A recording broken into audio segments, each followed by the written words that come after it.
Finding the one for you is not about finding your fantasy mate, this dream person in your fantasies per se, but finding your real life mate, as I call it. Yeah, everyone wants to be with a person they know they will enjoy being with, talking to, spending time with, doing things for, and receiving that attention in return. We got to forget the fantasy for a bit. We got to get real. Now, being realistic doesn't mean that you have to settle for someone. No, absolutely not. Hold out for someone great. Just make sure that your list of must-have qualities are reasonable.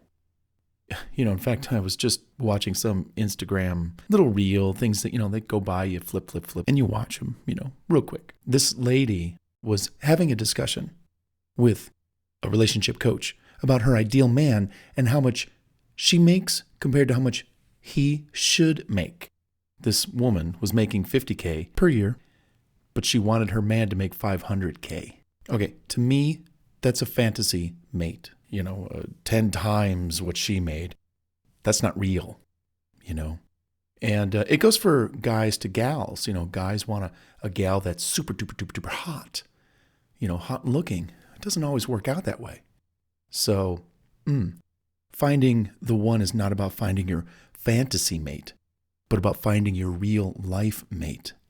You've been dating your ideal mate for, let's say, several months, and you act as if everything's right when it's really not. You fight behind closed doors. And when friends stop by, you act as if nothing has ever happened, nothing's going on, only to pick up from where you left off with the arguing when they leave. Being a realist means that you want a mate who is like you. Real, imperfect, but genuine and dedicated to seeing you happy. Don't go into a long-term relationship believing that the fantasy mate should appear at any time. Most couples, they do struggle at some point, and they may even consider separating. It's true.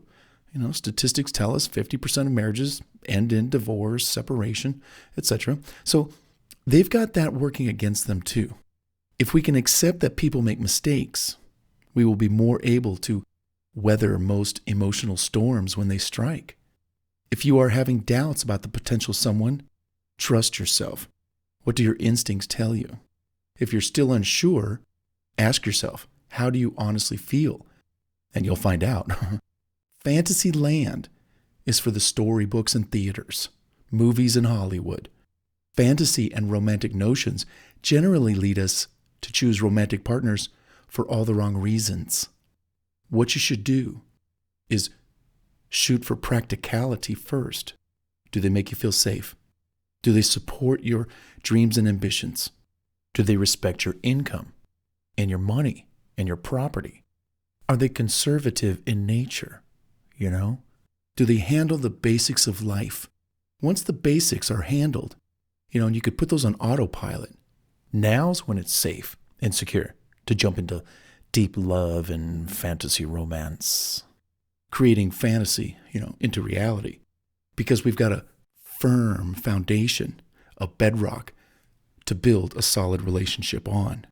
So go for the solid basics first, and then create a fantasy out of what's solid and secure.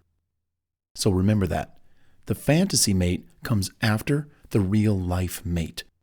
Find the real life mate first, and then turn that real life mate into your fantasy mate, because that's when we fall in love. And our fantasies with the one we're with come to life.